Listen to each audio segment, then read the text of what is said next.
The world was quiet but not at peace. Monsters were gone, buried, broken, forgotten. But something else had awakened. Mortal will. They had watched Typhon rise, watched the gods tremble, watched Zeus fall, and they saw the gods could bleed. Where fear once lived, curiosity bloomed. Where prayers once filled the air, questions now rose. If gods can fall, what makes them gods? In distant mountains, a man struck flint against stone. A spark of fire. He smiled, not in reverence but understanding. The flame did not come from Zeus. It came from within. Across valleys and oceans, men built. They carved stone into cities. They mapped stars. They named things themselves without asking the gods. Temples emptied. Offerings slowed. Some priests whispered, "Faith is fading." Others screamed, "Rebellion." In Olympus, the gods watched uneasily. They forget who made them, Hera hissed. They forget who destroyed chaos, Athena warned. They forget their place, Ares growled. But Zeus said nothing. He remembered the fire in Typhon's eyes. And now he saw that fire in mankind. Far away, chained to a cliff, Prometheus smiled. "They remember me," he whispered. "My fire lives in them now." For centuries, Zeus had left him to suffer, his liver devoured daily by the eagle. But now the eagle did not come. Mortals had begun worshipping fire more than lightning. Prometheus's agony faded. Mortals began to speak strange words. "We do not need gods. We can forge our own fate. We are gods." A man named Lycaon declared himself divine. He built a city without altars.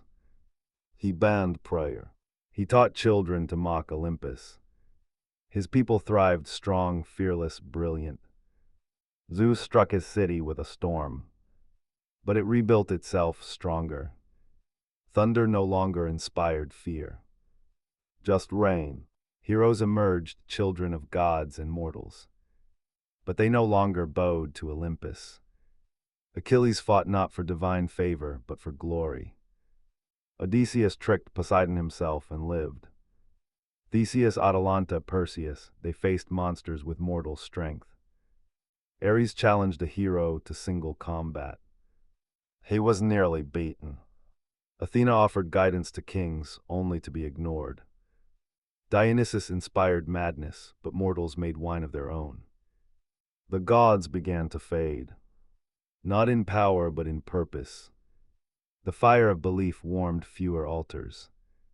Zeus called a council.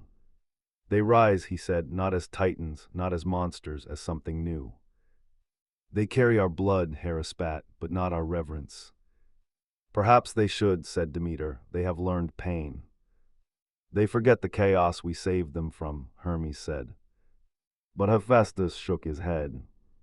"They don't forget, they just don't fear it anymore." Prometheus appeared in a dream. "You chained me for loving them," he said to Zeus. "Now they chain the sky with bridges and fire.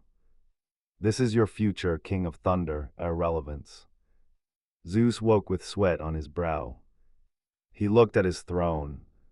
It still gleamed, but it felt smaller.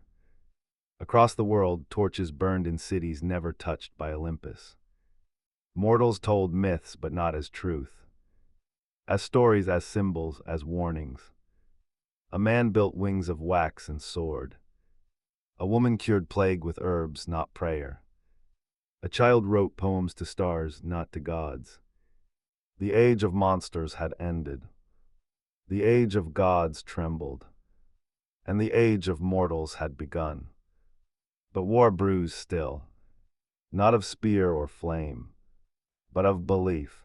The gods ask, without worship, are we still divine? And mortals ask, if we can shape the world, are we not gods ourselves?